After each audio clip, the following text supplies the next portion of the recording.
Hello and welcome to the Singularity Lab. It's amazing to have you all here with us today. Mike, I don't want to stop you, but it sounds like your mic's off. Are you serious? Yeah. Oh my goodness. Maybe it's through my mic. I think it's on. It should be working. Is Can it? you guys not Okay. hear me okay? Oh, that sounds. I don't know.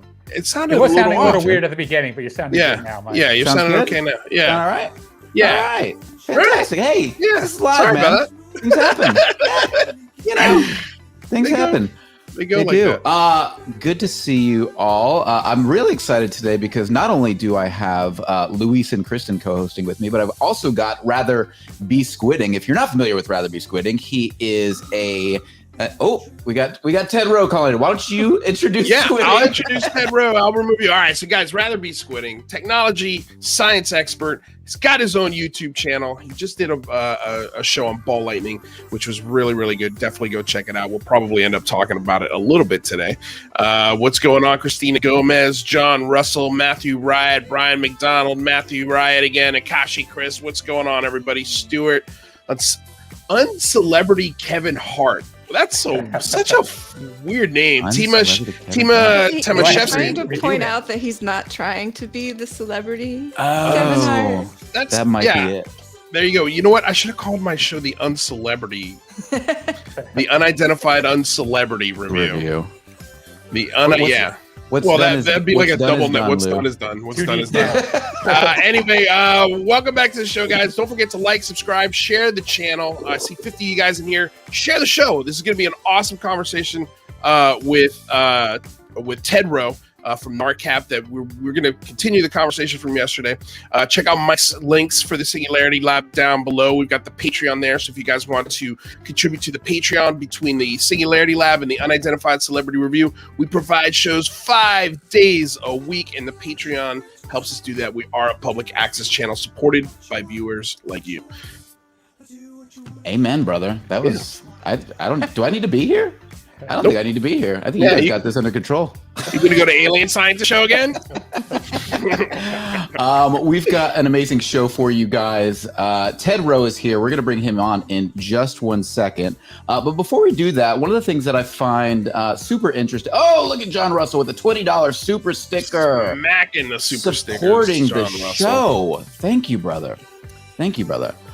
We've got an amazing show, guys, today. Ted Rowe is here from NARCAP, and we're going to talk to him here in just a second. But real quick, futurism is hard, you guys. And Futurism is hard. most futurists get it wrong a lot. One of the reasons they get it wrong is because they don't focus on first principles. What are first principles? First principles are the basic building blocks of an argument, an idea, a theory.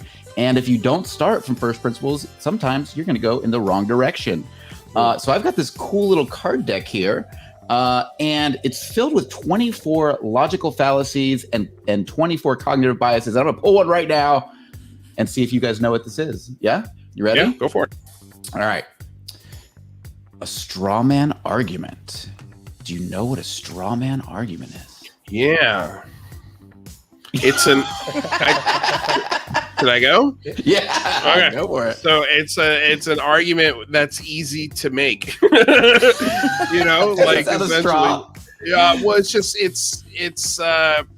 it's almost like, you know, am I right? Right? It's like an argument or is it an argument that you can sort of destroy with one? Think about a scarecrow. Think about a scarecrow. What's the problem with a scarecrow? What does a scarecrow do? Well, it scares away crows. It's Right? Actually, they don't scare away crows very well. They don't? They're not that effective. Kristen's our resident farm girl here reporting live from her hometown of Indiana. That's a state, by the way. A straw man argument is because just like a scarecrow, it's something fake that you use in order to draw the crows away from the actual food. So it's a very similar concept. So a straw man argument is taking a different argument and using that to justify your position, whereas you've actually ignored the original argument. Ah, that's it. Yeah, That's and it. you see, like, if you've been online lately, you've seen a There's lot a of lot of them. Yeah, well, Especially because when you they're get to the UFO battles. Well, I think what I meant is the straw man is an easy thing to do. Is I think what I was thinking. Like it's an easy concept to throw into an argument. Yeah, and it just would be like walk one of the away. most prominent logical, right? It's one of the most prominent logical fallacies. Exactly. And it's easy to do. You're basically taking an idea that you're using to support your argument, but it's not actually arguing the original argument. Yes, if you don't really take your time to understand the opposite end of the argument, is very common to you start throwing around the straw man. Oh man. And people get so emotional. Very emotional. Matthew Wright had a $4.99 donation. Says, "Got to get a question into Ted about the aviary and their fingerprints on ufology today." All right. Well, we've got a lot of questions. That's a good question to start with. Yeah, right? we can start with that question. So, do you hear that? Do you hear that? Oh my God! It's like Santa Claus coming down the chimney. Laughter. Oh, yeah. Yes. What have you brought in your UFO goodie bag today? Ladies and gentlemen, I want to welcome Ted Rowe with us today. He was actually with us on the Singularity or on the Unidentified Celebrity Review yesterday. So if you haven't checked that out, make sure after this show you go watch that show. It's a good one. You can also find Lou and Rather making fun of me for ditching them early, so that'll be fun. No. All right. So Ted Rowe, for those of you who aren't familiar with his work, he has been running NARCAP since 1999. It's the National Aviation Reporting Center on Anomalous Phenomena, a website dedicated to pilots and aviation professionals who want to report UAPs confidentially without the fear and stigma of retaliation. He also recently spoke at AIAA, the American Institute of Aeronautics and Astronautics conference, and shared his experience of pilot encounters with UAPs. Ted Rowe, welcome to the conversation. Greetings. Hello, everybody. It's great to have you. And for those of you who don't know, Ted is in Alaska, and the Wi-Fi signal is not great. So he's going to be calling in today. So it's great to have you, and I appreciate you doing that, Ted. All right, should we start out with the first super chat question for Ted? Yeah. So again, it was got to get a question into Ted about the aviary and their fingerprints on ufology today. Well, my focus has been on what's in front of us, not the stories behind it all. I'm aware of the aviary story. It hasn't had much to do with our work.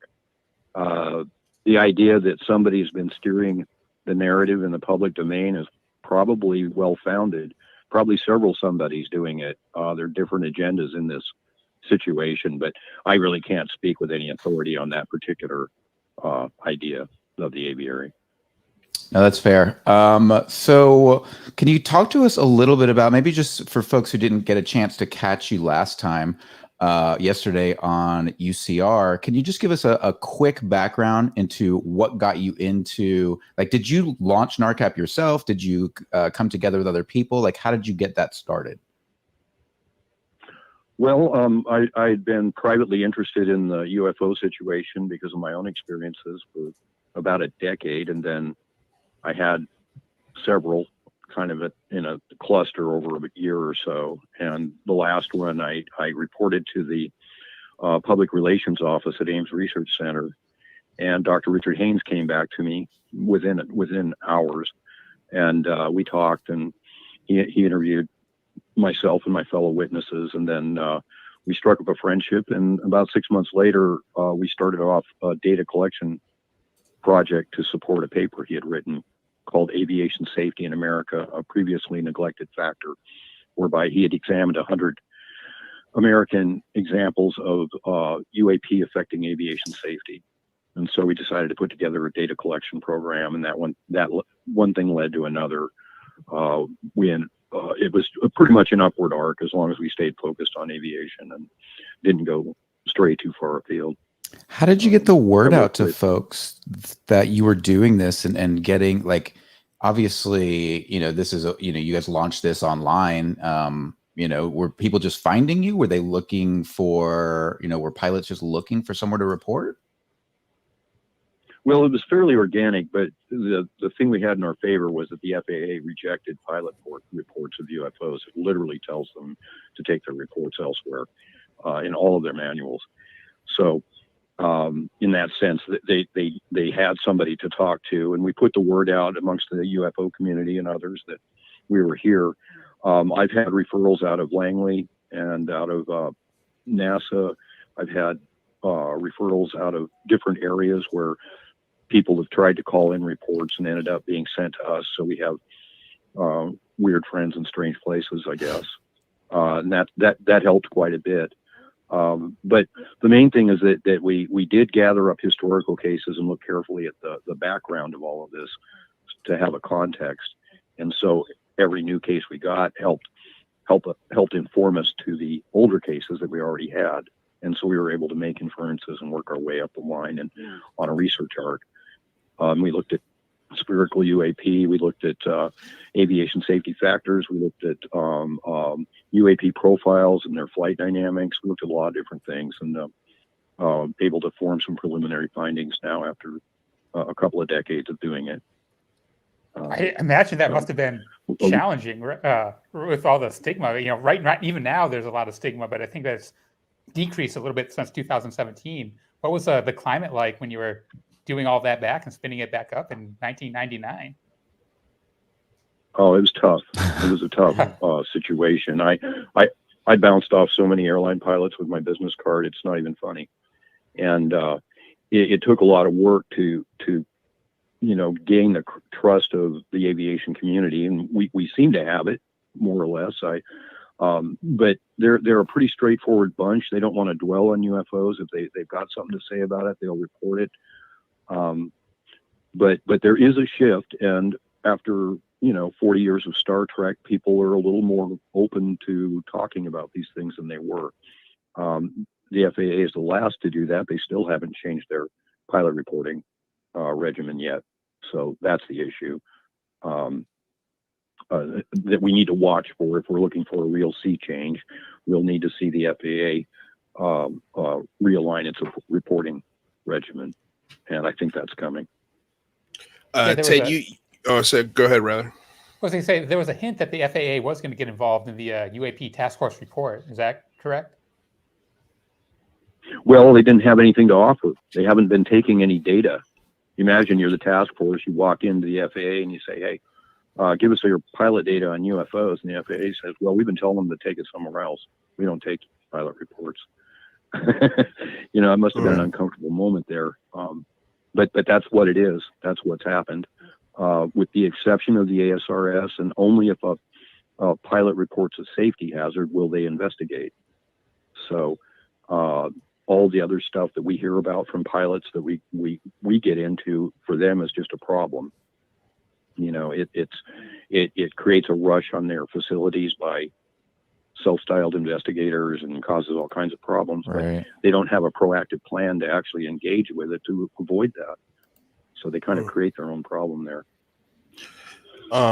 Ted, you were saying a little earlier that after a couple of decades, you guys have sort of come to a baseline on how these craft move. Can you sort of I know you guys don't have conclusions, but what are those baselines? What are some of the things that repeat that you've noticed over 2 decades throughout all of these pilot incursions? Well, the general trends are that there are basically 4 profiles that pilots report. They're balls of light, they're cylinders, they're discs, they're spheres. And then there are other things that are reported, but those are the primary ones. And they don't have thrust ports or aerodynamic lifting bodies. They don't have wings, so they don't fly following the rules of fluid dynamics.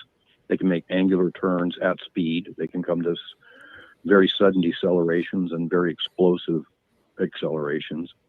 Explosive, like faster than the eye can track. They can move in any direction. They're unpredictable. But the understanding about, go ahead. What were you going to ask? I'm sorry. Well, yeah, I was someone yesterday was telling me about a case in Brazil where they were seeing a sphere where like a glowing sphere, and outside of it came a disc. So it kind of seemed like maybe those two might have been related. I was wondering if you've ever had any evidence that these might be different manifestations of the same object, or any other relations, or if they are completely different. Yeah. We do, but we have to understand it's all preliminary and it's observational.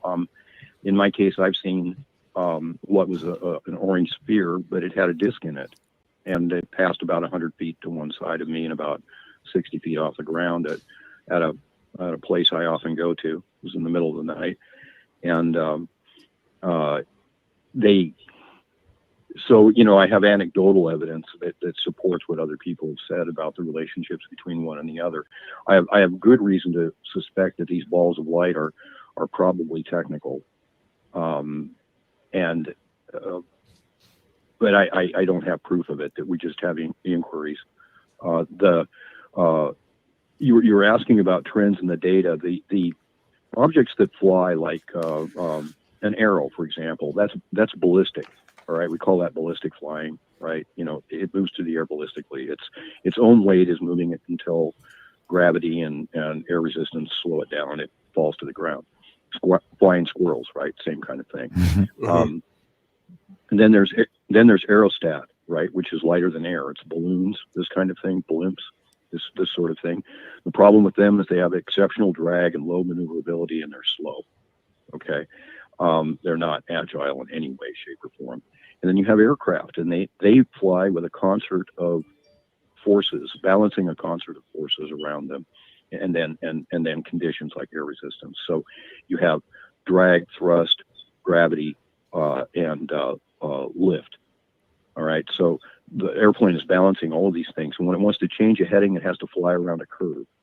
Right. When it wants to come to a stop, it has to throttle back, right, and raise its nose and use the air resistance to cushion it and slow it down, but keep it in the air, right, and point its wheels at the ground and land. Okay, it doesn't come to a dead stop in the midair.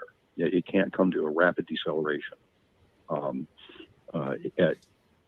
these things do.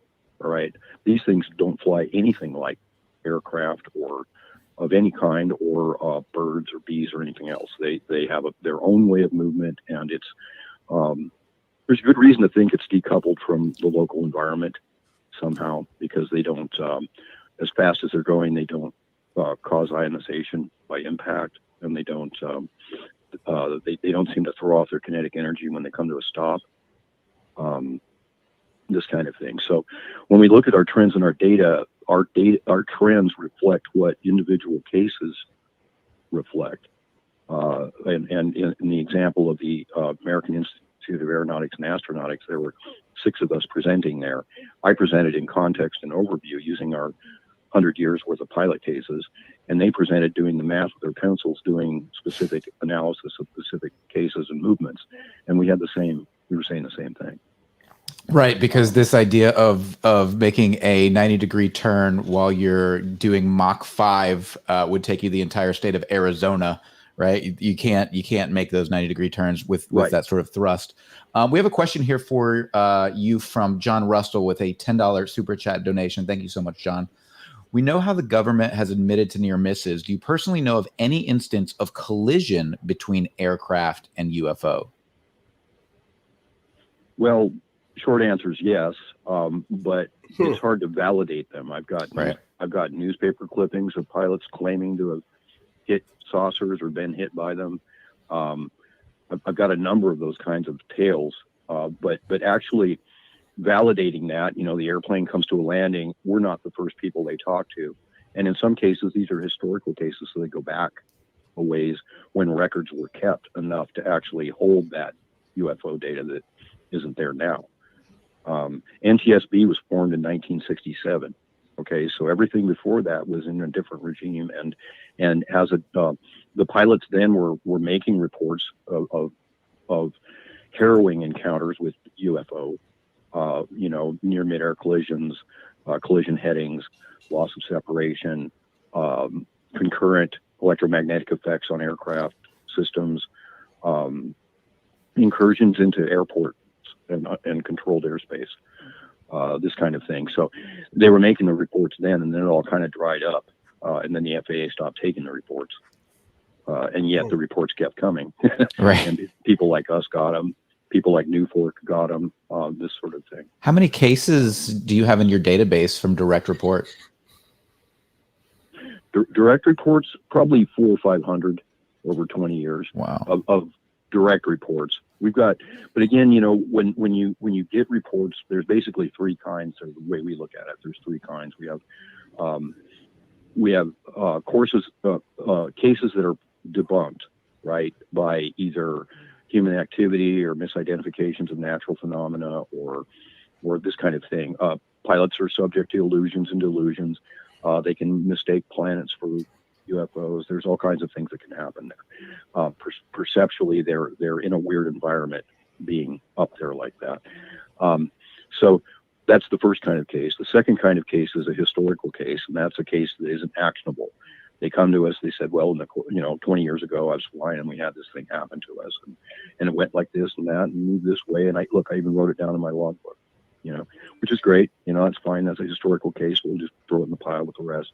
And then there's the actionable cases, which are cases that just happened, that we have time to get a Freedom of Information Act request out, and that we can actually start hacking away on some of the information.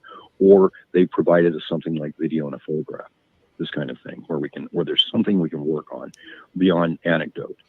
And we don't get a lot of those. Right. People aren't thinking of us that quickly. And as the matter is heating up, they seem to be.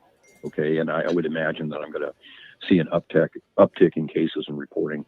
But if the FAA starts doing their work, I don't want to compete with them. If you understand what I'm saying, right. I don't want to be siphoning off their caseload. Right. So you're seeing an uptick in communications already, or you're anticipating that? Well, I'm seeing it. We've had more this year than I had last year or the year before. And the same thing goes with web traffic and everything else. Everything about our profile has been rising. So I have traffic from 140 countries in the last month. Wow. And lots of it, many multiples of what I had last year. And I think it had to do with the AIAA presentation that raised our profile considerably and made us more interesting, I think. Yeah, I mean, it's fascinating that, would you have been invited to this type of conference in the past? Is this the first time you've been almost legitimate? It's almost like your organization has been legitimized by mainstream aeronautics. Is that accurate, or has there always been interest, but maybe just more subtle from mainstream aeronautics?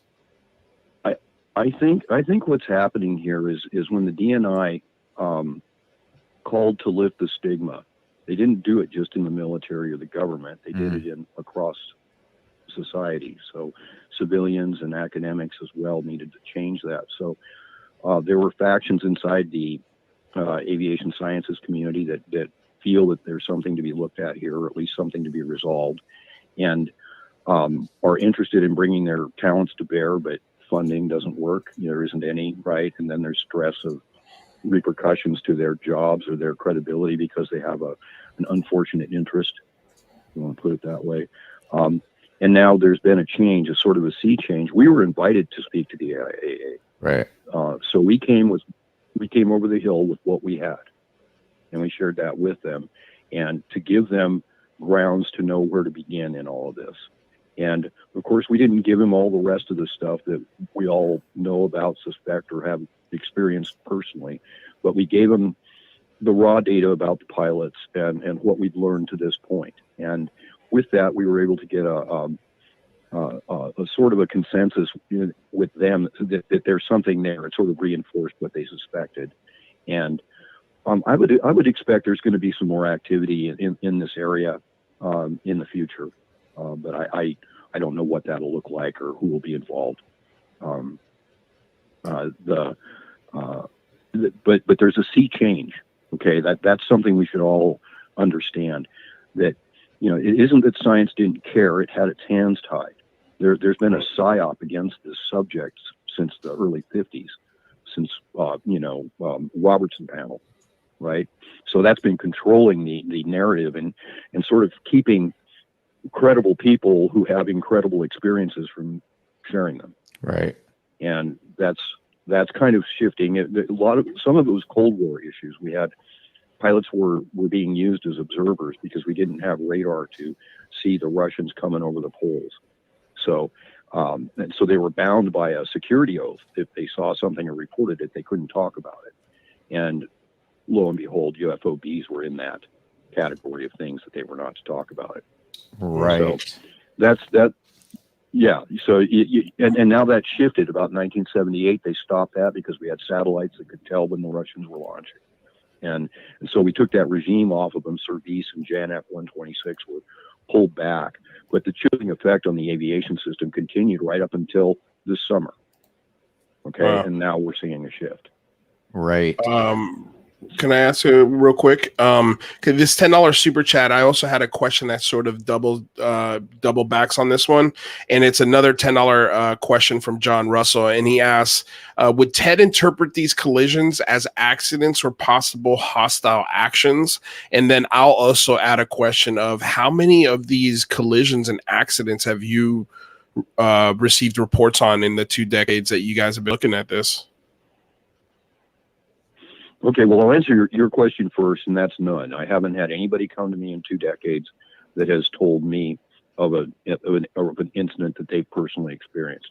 We've found documentation of it through authorities and through the media, newspaper clippings and this kind of thing, that pilot, firsthand accounts from pilots talking about it and this kind of thing. So that's how we know about there's something to be looked at.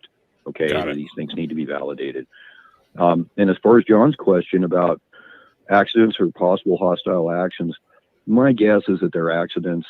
But you have to understand it isn't just the UAP that's in the equation. You have an air crew in the equation. And these guys are trying to make a decision, often with souls on board, about whether or not they should evade. Should they make a control input and move the aircraft? And when you do that and you don't do it announced and you just, flip it over to the right and, pull back or push forward or whatever, everybody inside that cabin is going to start moving. Right. And so they're very conservative about the movements they have. They make sure everybody's locked down. But the fact is that a pilot can put in a control input that could lead to disaster, regardless of the UAP's intent or its behavior. Okay. When you have something coming after a collision heading, it's your judgment. Right. In the end, it's your judgment, and each person is a little different in all that. So those are the kind of problems we're dealing with there. Like I said, my guess is that they're accidents, because I'm pretty darn sure if they wanted to bring a plane down, that would be an issue. We might have more government interest in this subject. Go ahead, rather. Well, yeah, you mentioned earlier that you thought that these UAPs were technical in nature. Is that kind of opposed to natural phenomenon, or could you kind of expound on that? Well, yeah, exactly. As opposed to natural phenomena. Keep in mind that the DNI report described them as objects. Okay, and I've got pilot reports going back 100 years describing them as objects, and they're consistent reports over the last 100 years. So the general trend has been the 4 profiles I'm telling you about. We don't know about balls of light, whether they're objects or they're, whether there's something masking an object, or whether they're a pure light form, like some kind of a energetic form. My guess is that they're an object. Okay, but that's going to take some work. The reason I suspect that is because they're often described about 2 meters in diameter, and whether they're solids or whether they're balls of light, the size is about the same, and the behaviors are about the same, whether it's a sphere or a ball of light. So I have a guess there. Interesting. So I recently stumbled on a government paper from the 1960s. It was a preliminary report on ball lightning. And one of the interesting conclusions there is they were investigating these ball lightning phenomenon, and they were asking the question of whether there might be thermonuclear reactions in there, like sustainable fission reactions or fusion reactions. Sorry. I was wondering if that you think that might be true, or if you think that's worth investigating, or have seen any evidence of nuclear reactions taking place inside these balls. Well, I think what's really, really interesting about ball of light phenomena, whether they're natural or not, is their duration. Because if they're ionizing, they're maintaining, ionization arises, it's either by impact or it's by electrical generation of some form or another, either through radio frequency or electromagnetic fields, right? Or microwave. You can create an ionization pattern. We use ionization actuators, plasma actuators on aircraft. We use them to control airflow around wings. They're gonna replace ailerons and moving parts with plasma actuators. That's all on the boards right now and being tested and being used. They're very efficient in controlling fuel use in the aircraft. So this idea of plasma and how you generate it and how you maintain a reaction over the entire surface of, say, a 2-meter sphere, and how you keep that going for an hour or 2 hours, or however long the duration is of the observation. That's curious. Yeah, okay, and that would be extraordinary. Very interesting understandings. Right, right. Yeah, that's truly extraordinary. I mean, we talk about fusion reaction and how many years we've been attempting to create fusion energy, and we've just been, just massively unsuccessful. I think the most recent success was like a split second, bolt of energy that was very unsustainable. So if we're seeing these things and what we're seeing is accurate, that's truly an extraordinary discovery. Let me ask you this. Loeb is launching the Galileo project, and he doesn't want to go back in time. He doesn't want to use classified government information. He wants to focus on the here and now and gather his own data. Is there a piece of advice that you would give Loeb starting this project? Oh, sure. And I already asked him about this, and that was, go look at has he considered looking at sites where cluster observations take place? Right. And I asked him about Hesdelin in particular, in the work of Professor Strand and Dr. Teodomani.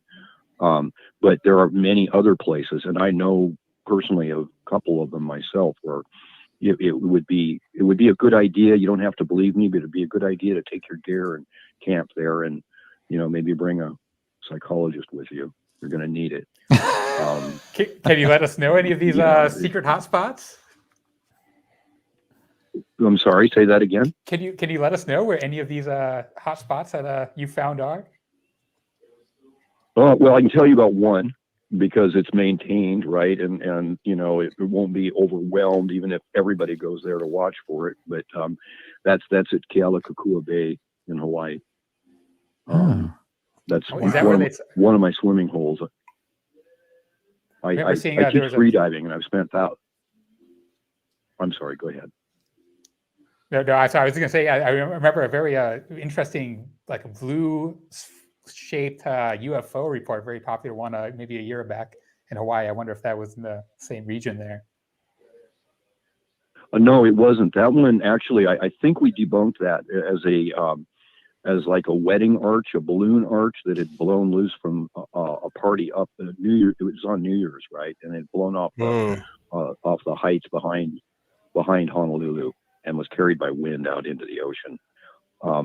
And that's my guess on that. It's outlier data. It's a very unusual thing, and it's not consistent with UAP reports in terms of what we're looking for in general. And my guess was that was balloons, but we do get them out there, because I've seen them. And there's a tradition in Hawaii around balls of light and UFO phenomena. And I've been a little bit.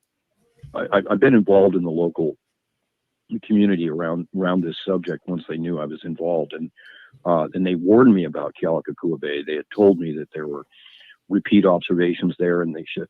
Aka, in her Hawaiian pidgin English, says, "Brother, the UFOs, they come out of the water over there. They come in, they hover over the Pali, and they collect the mana, and then they disappear in the Keopuka up by Choice Mart." And so, this is a Hawaiian priestess, a friend of mine, Haleaka Iolani Puli, and son of a gun, is that I wasn't standing there a few years later, and middle of the darn night, that's exactly what happened. It came out of the water, it hovered over the beach, and then it moved up it turned into a big blob of light, and then moved up the ravine to Keopuka Heights over by Choice Mart and disappeared. Wow. So, you ever needed a reason to go to Hawaii? Don't blame me. It's exactly what she told me would happen, and it's what did happen. It was about 2:11 in the morning. I'd left my phone in the car because I didn't want to talk to anybody, and I'd gone out on my beach, and it was beautiful out there. And then just 20 seconds of science fiction right there. Wow. We've Just got a synchronicity that I was there at all. That's amazing. We've got a $15 super chat from Jazz Shaw. Jazz, thank you so much for supporting the show. As usual, the Emperor of the Dolphin. I said it backwards. I was like, The Dolphin Emperor Emperor. of the Dolphin Empire of the Sun. Jess says, traditionally, pilots have reported sightings of objects of many descriptions. Is it your impression that we're seeing objects from multiple sources or variations from a single source? Well, that's a great question. I think it's the latter. I wrote a sort of a preliminary analysis of flight dynamics of UAP, and my conclusion was that they all come from the same principal cause or source. And you mentioned previously there are balls of light, cylinders, discs, and spheres. You mentioned technical objects, and so are you thinking that each of those buckets come from the same source? Yes, I'd say all of that comes out of the same bucket. Originally, it's the same source. And the reason I say that, well, it's several, and of course it's all testable, right? It's preliminary. But like I said, I have 100 years of data, and you go back and you see the evolution of powered flight for humans from 1916 to now, and then you see the reports of the objects that the pilots are reporting, and the objects don't change, even though our tech does. So whatever that is outside of our technical arc. It's outside of our industrial revolution, internal combustion engines, fluid dynamics, and the physics that led to what we have today in terms of aircraft. It's something else, and it's not parallel. Okay, it hasn't been going on and developing while we are. It was developed when we noticed it. When we fielded an army, a global army with centralized reporting, then we started becoming aware of something that was already ongoing. And you'll see that like in our pilot reports, if you look at our technical report for the Weinstein catalog, there's 1,300 cases in there. And you'll see that they start to spike in about 1942, about the time that we get our army out into the world and start having central radio communication. Right. So you're suspecting there's a confirmation bias or a because we have, or not confirmation bias, it would be a selection bias. Selection bias, yeah, where it's because we're able to start documenting these things and we're able to put them into a central database that we're actually starting to interpret that data as opposed to it being something that was developed or came around in 1942. And for those of you just joining us, I just want to make sure you all know that we're talking to Ted Rowe. He is the he helps run NARCAP, the National Aviation Reporting Center on Anomalous Phenomena, a website dedicated to pilots and aviation professionals who want to report UAPs confidentially without the fear and stigma of retaliation. He's been doing this for the last 20 years. Ted recently spoke at the American Institute of Aeronautics and Astronautics conference and shared experience of pilot encounters with UAPs. So thank you so much for joining us today, Ted. It's just a pleasure to have you. If you haven't clicked the like button down below, please do so. Make sure you subscribe. Ted's still got some time with us. We're gonna keep him here as long as he's willing to stay with us. And also, if you are interested in helping to reduce this stigma, when this is what Ted's been doing for the last 20 years, we're trying to help out a little bit with the Big Own Home coming up this weekend. The purpose of which is to get congressional public hearings for the UAP phenomenon. And we're not naive enough to think that the government's going to divulge all their secrets. What we are naive enough to believe is that we can actually make a difference, and you can make a difference by helping support that. So if you want to join, make sure you go to thebigphonehome.com. Start with step 1, 2, and then move to 3, and then join us on Saturday, Sunday, and Monday. We're going to be going for 8 hours live each day.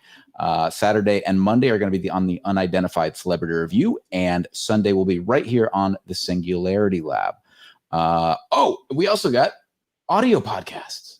You can check them out on Apple iTunes, Spotify. Both UCR and the Singularity Lab are there. And also don't forget to go check out Rather Be Squidding on YouTube. All right, so let's get back into this conversation. You guys have a question you want to hit Ted with? Well, yeah, Ted, you mentioned the flight characteristics a couple times, and there's been a lot of speculation on the internet about these craft UAPs being driven by gravity drives, manipulating gravity somehow. Does that kind of match the flight characteristics you're seeing, or are you thinking not?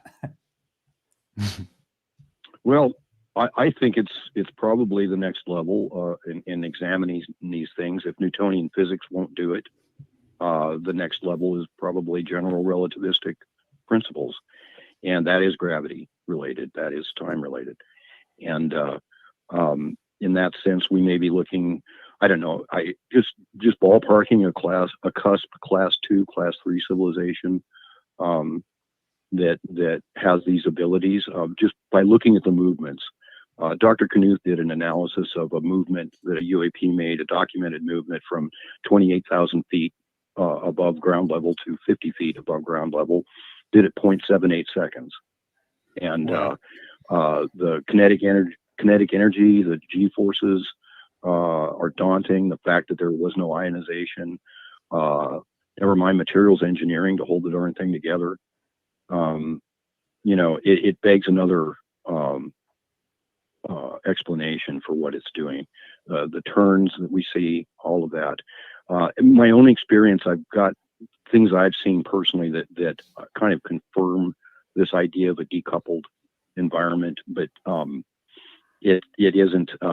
That's just anecdote. I would use it to inform a real inquiry. It's not evidence by itself.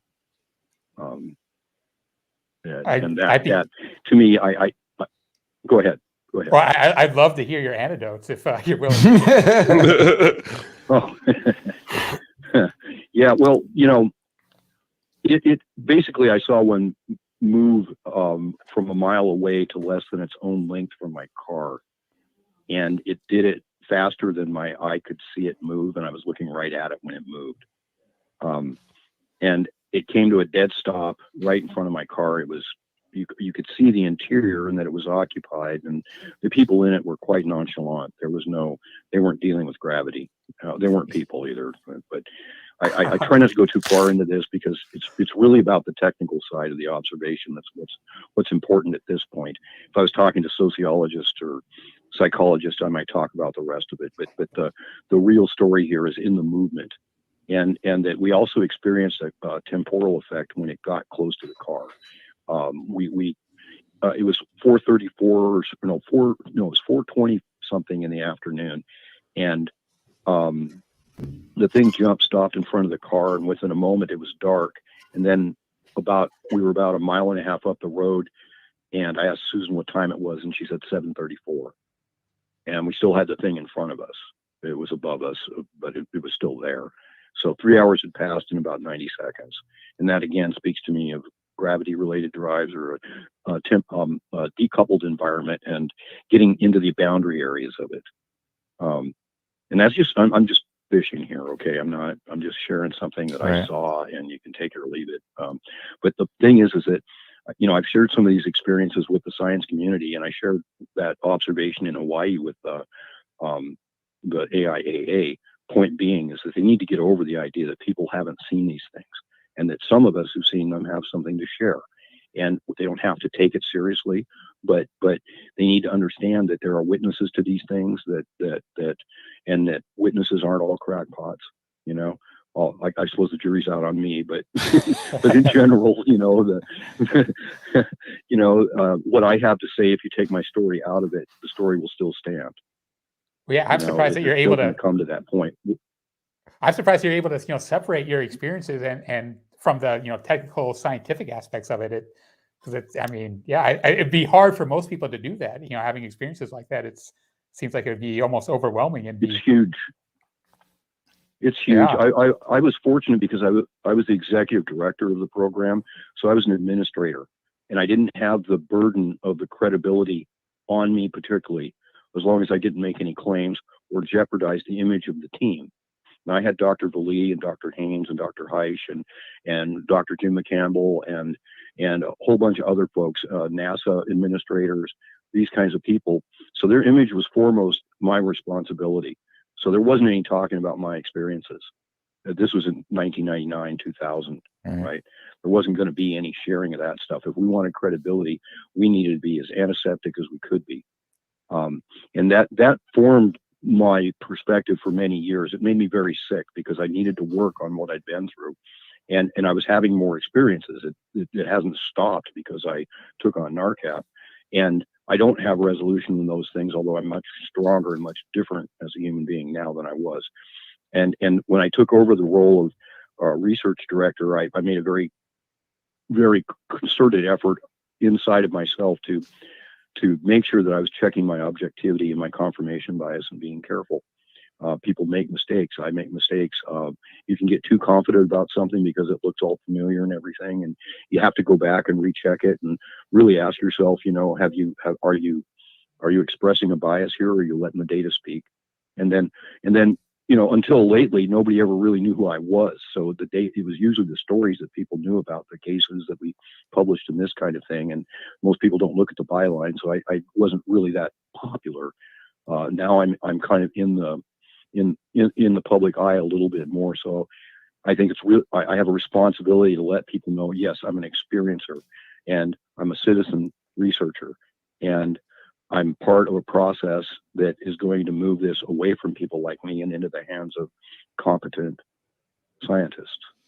That's incredible, and it's incredibly humble of you, the way you expressed that. One of the things that we talk about here a lot is how critical it is that we separate our own beliefs, our own biases, and our own identity even from the outcome, Our own experiences as well.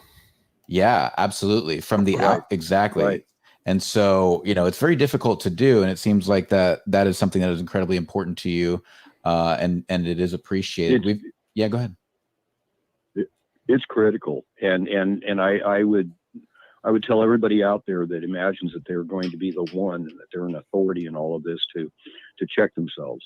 This is really important, because what's at stake here has nothing to do with you. The heroes on the podium are not.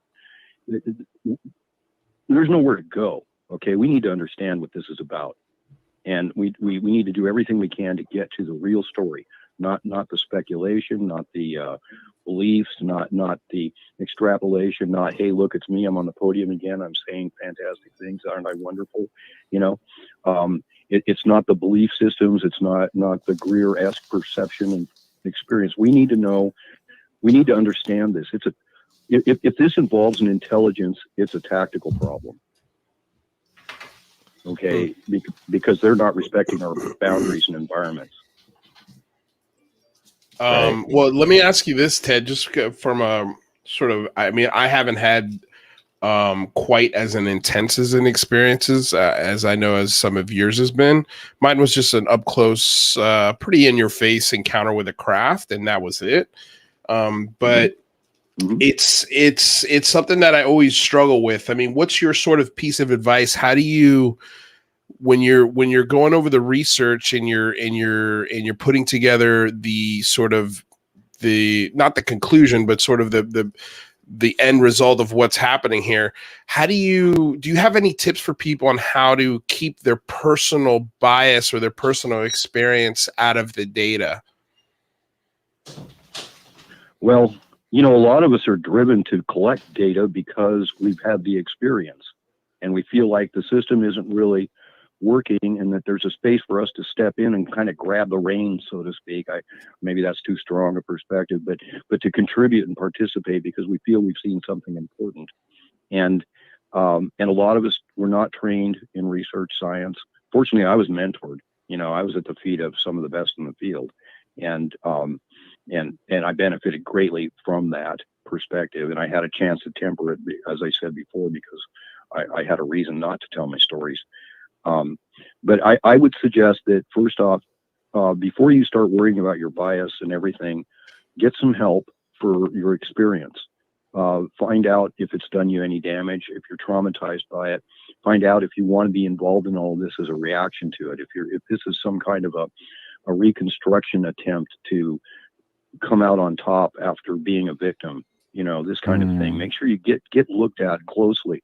And seeing these things can be very destabilizing, whether you had a direct experience or not. It can confront you in ways that you didn't expect. The sense of vulnerability around them, it shouldn't be underestimated. So I would say work on that, and then ask yourself why you're in ufology to begin with, because if you're traumatized, jumping feet first into ufology may not be the right thing to do. Again, because I mean, like, if you were traumatized by crocodiles, do you think it's a good idea to go swimming with crocodiles? Or become a crocodile researcher? Well, yeah, exactly. And the same thing with UFOs. You got them chasing you home at night. Do you think that's really a good idea to get involved with ufology? I'm not saying don't look and try to understand what's going on, but don't go. Ufology is a very sick place. This is a place where it's street level and everybody's involved, and you want to be really careful about that. Some of us are real experiencers, and there's others who are not, and some are predators in all of this. So protect your mind first, and then study how science works. Look at what research standards are. How does the AIA, or the American Association for the Advancement of Science, how do they judge papers? How do they handle peer review? How do they handle the various aspects of making your data public before you make your data public, so that it can be reviewed, it can be built upon, it can be tested, and then you replicate it, and then you make your paper available for peer review, and all of that together, once it meets muster, goes into a journal, and then you really get the analysis of science in public that way. Those are the standards we need, and we're not living that way. Most organizations don't function like that. Wow, I feel like we should. Fantastic answer. Yeah, I feel like with what you just said, like we need to build a manual, an experiencer's ufology manual. Let me ask just you a manual on how to keep your emotions out of the data. That's hard. That's really hard when you've had an experience. I mean, I thought that I was doing a pretty good job at it. And then I watched the Showtime documentary and I'm like, oh my God, everything I'm thinking is wrong. I'm so wrong about all of this. But it wasn't that I was wrong. It was just, it was challenging my way of thinking, my belief system that I thought I had under control, and I clearly don't. So it's a tough thing to do. Is it okay if I read this $20 super chat before we lose it? I don't want it to. Yeah. So this question is for Ted, and he says from Brian McDonald, thank you for the $20 super chat. He asks, have you ever considered supplying your data set for AI analysis? If so, how is it going? If not, we should talk. Well, that's a good idea, Byron, and that's thoughtful, but I don't think that our data is comprehensive enough in each case to provide those data points that you'd be looking for to track through an analysis. Each case is different. They come from different time periods. So you're dealing with different aircraft, you're dealing with pilots with different capacities. Pilots in World War II and after weren't college educated. They matriculated up out of the military. And then it took developing pilot standards because they were crashing planes. And so we needed to develop safety factors. We needed to train our crews correctly. We needed to demand something of them more than just devil may care. And I mean, it used to be if you want to be a fighter pilot, they put 100 of you on a football field with boxing gloves, and you slug it out. And whoever came out on top of that got to go to pilot school, And so they had the aggressors that they needed, in the cockpit. And it's that's very different nowadays. Now, if you want to fly a F-18, you need a hard degree in science and mathematics. Right. It's you're a whole different creature in the cockpit now than you were then. So following those data points and actually doing an AI analysis of pilot cases would require more clean data than I think is available in general. You'd have to score your cases very carefully in order to make that analysis work, I would imagine. And you need a huge data set too, right? I mean, you said you've got 400 to 500, individual claims, individual pilots who have reached out to you, but that's a very small data set to be able to run any sort of algorithm on. Well, you could link that with the 1,300 cases we have going back 100 years, and then add the 3,400 cases that Dr. H put together in his AirCat. But again, you're looking at how many data points are in each of those cases are going to carry your study, are going to get you to the answers that you're hoping for of any kind. But I'm happy to entertain that. And if Byron wants to contact me, I can be reached through NARCAP, and there's a phone number you can call me.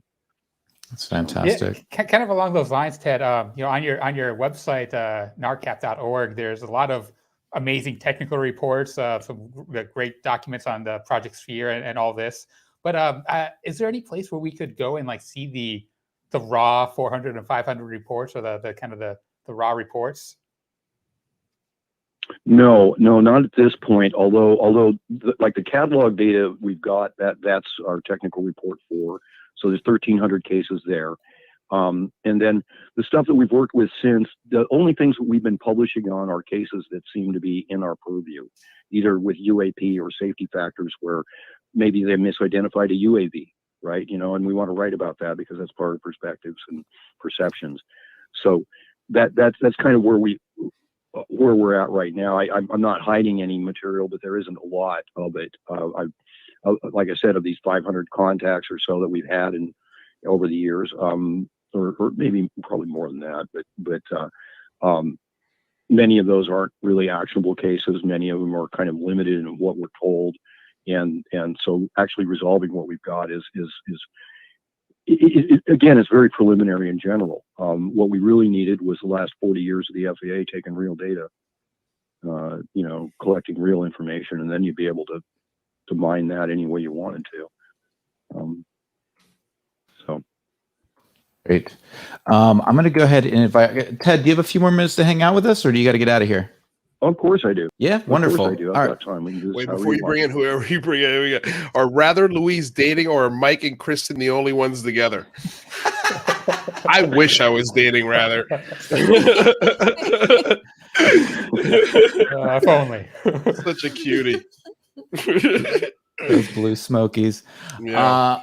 Fantastic. Well, we really appreciate you sticking around. And for those of you just joining us, we're speaking on the phone with Ted Rowe from Alaska. He helps run NARCAP, the National Aviation Reporting Center on Anomalous Phenomena, a website dedicated to pilots and aviation professionals who want to report UAPs confidentially without fear of stigma or retaliation. And he's been doing it for the last 20 years.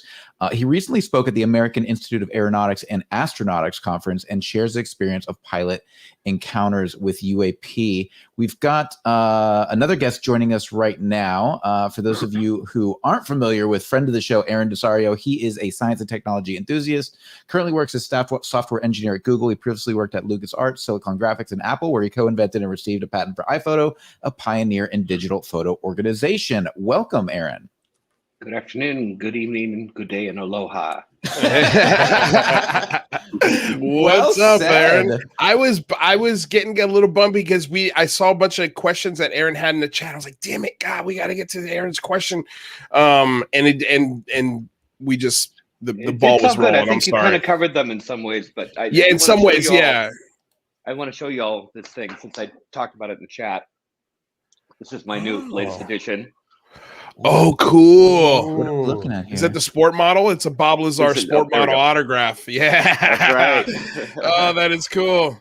That is very cool. Look at that. Very cool. Good grief. Good grief, bro. Yeah, so you got Ted rolling around in a grave he hasn't even dug yet. Boy, I wonder. Oh, boy. God, we got to get into Bob Lazar with you one day, Ted. I don't know if we're going to have time today, but Aaron's here. So I'm sorry, Michael, is there anything else you wanted to do? No, I'm curious. Well, actually, while we're here, while we're at a reset, let's go ahead and make sure if you want to join us for future episodes of the Singularity Lab, or you want to join us for the Big Phone Home, make sure you click the bell right next to the subscription button so you can be alerted when we go live this weekend for that event. Also, if you haven't followed the Unidentified Celebrity Review, you can look at the hat in front of you, UCR. Make sure you click on the link below and go. We've got a merch store, baby. We got a merch store. We got mugs. We got hats. And No, check this no, out. I just realized this is What's a that? UOR hat. I'm not What? sure what Oh? show that is. Oh Because that man, sliver is so small. it's so they couldn't small. reproduce it. You're It's gonna need hard, to go but it's visit the there. factory, Luis. Yeah, It I'm is gonna have to go kinda to there. China. I'm gonna have to go to China and fix this right away. But we've also got posters. Huh? You want a big poster? That I'm not gonna lie, these things are expensive, but they did come all in one piece, and it was pretty cool. Oh, and by the way, I forgot to mention this yesterday. Yes, it did come framed. You can get them framed, so it comes ready to go. The only thing you need is a hanging kit, a picture hanging kit. So go get that before it comes in. But what I was going to say is on our website is we have included downloadable posters. You can download day 1, day 2, and day 3, the posters for those days, and you can take it to Kinko's and print out your own poster for free, or you could use it as like a backdrop for your computer, whatever you want to do with it. But they're free, so go check out the website. Have to hang that up there with the Bob Lazar. I think we're gonna. Yeah, well, I figured, like if you've got, we gave away the first poster, for the first Big Phone Home. This guy, I mean, we didn't give it away. We just gave a file of it. Anybody who wanted it, I just gave it to them. So I was like, well, let's do the same thing this time, but we've got 3 days this time. So if you know somebody, I think if you go to Kinko's and you get a big one printed out, it's still like $60 or $70, and then you get it framed, and by that time you're spending about, $80 or whatever. Whereas if you get it from my store, it's like $140. Wow. They're expensive, dude. They're expensive. But like I said, do that if you want to support the Unidentified Celebrity Review. That's a great way to do it. Yeah, it's a great word. You download it for free and go get it printed out. If you got a buddy who's got a great, digital printer or something like that, or a printing business, you could do, like I said, you could do whatever you want with it. It's yours. That's for everyone. Day 1, 2, and 3. So if you want to print off, you go for it. Sorry. No, fantastic. And make sure that, because we're going to be doing the Big Phone Home on the Unidentified Celebrity Review YouTube channel on Saturday and Monday. Mm-hmm. So if you're listening to this, make sure, or if you're listening to this on Spotify sometime in the future, like if you're in the future and you're looking back on us, like in Australia, past, you can go to YouTube and check out the Unidentified Celebrity Review and the Singularity Lab. Make sure you subscribe and click the bell. And then you're also going to want to go to thebigphonehome.com. Ted's going to be joining us on the Big Phone Home. It's going to be an absolute blast. We've got an amazing group of people that are going to be joining us, including Elizondo, Avi Loeb, Ralph Blumenthal, Zach Saichi, Sean Rosh, John Greenwald. The list goes on and on. We've probably got, I don't know, maybe 50 people over the 3 days. Around that, something like that. So, and also we've also just FYI, because I told yesterday's audience, but I also want to tell today's. We've got 2 links here on the website as well. If you want to donate to refugees in Afghanistan, this is a great charity that gives families and refugees clothes, clean underwear, clean shoes. That's like the thing that refugees need. And then we've also got a Red Cross for victims of Hurricane Ida. So if you want to donate to those 2 causes, we have links on the website as well. So check it out. Fantastic. That's really nice. Yeah, that's great. All right, so let's get back to this conversation. Aaron, was Ted able to answer the question you had in the chat earlier, or did you have something else you'd like to ask? No, I think he kind of covered it for the most part. My question was having to do with so here, I guess maybe let me rephrase it differently. When these events occur and the fact that they have occurred, how is it possible then that the Department of Defense can claim there's no threat here, we're not really interested, there's no big deal, whatever. How can they rule out a collision with a civilian aircraft sometime in the future? Do they know something we don't? Like what they are and how they interact, and how that may be something that isn't possible unless the pilot takes evasive action that puts the plane in peril, or are they just not intelligent and not thinking about the problem very carefully? What's going on there? Obfuscation. There's a reverb going through the government right now, and everybody that wasn't collecting data is suddenly on the hotspot. Everybody that poo-pooed data is on the hotspot. Everybody that ignored or denied it is all of a sudden in a confrontation mode, and now they have to either stand firm and say we're not talking about this and stare down the government, or comply. and there are egos involved. There are belief systems involved. People are terribly challenged by this, and I see this in the science community too, where scientists are challenged by the simplest of understandings that a lot of us as researchers have had to already digest and move forward on, and we have to be patient with them. This is unlike anything they've ever looked at, and it was the same for us. We had to adapt, you know, and some of us were able to do it and sort of hold not so much objectivity, but at least standards, you know, to the information that we work with and that we present. And others were not, and that's kind of the tug of war we have in ufology right now. And I think that we're going to see very similar types of polarization in the mainstream, from a variety of angles. We've got religion, we've got psychology and sociology, we've got cultural issues. There are all kinds of things that we're going to be seeing this kind of thing. But the argument is not going to get better and quieter. Okay, it's going to get louder and more cacophonous. I already thought. So is your argument though, or is your?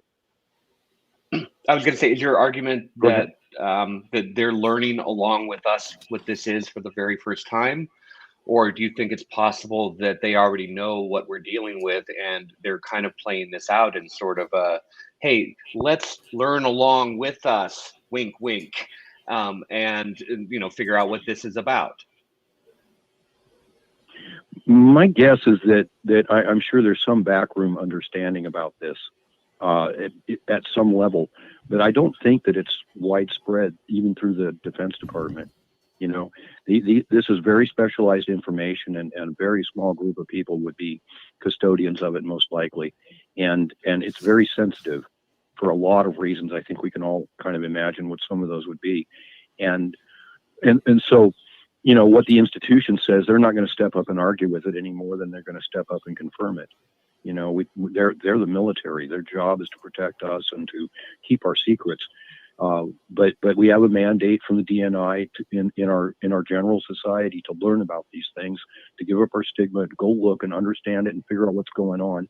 And so I don't think we need to really turn so much to the Pentagon and really be critical of them as much as we need to really ask a lot more of ourselves and of the civilian community, you know, the academic community, the aviation sciences community, and so on.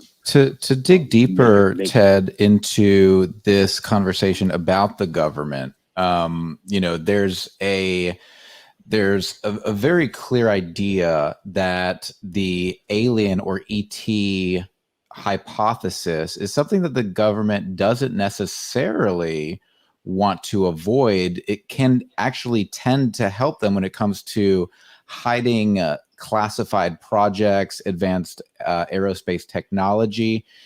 To what extent do you think the government is disingenuous in this sort of dissemination of information when it comes to almost embracing that as a form of obfuscation?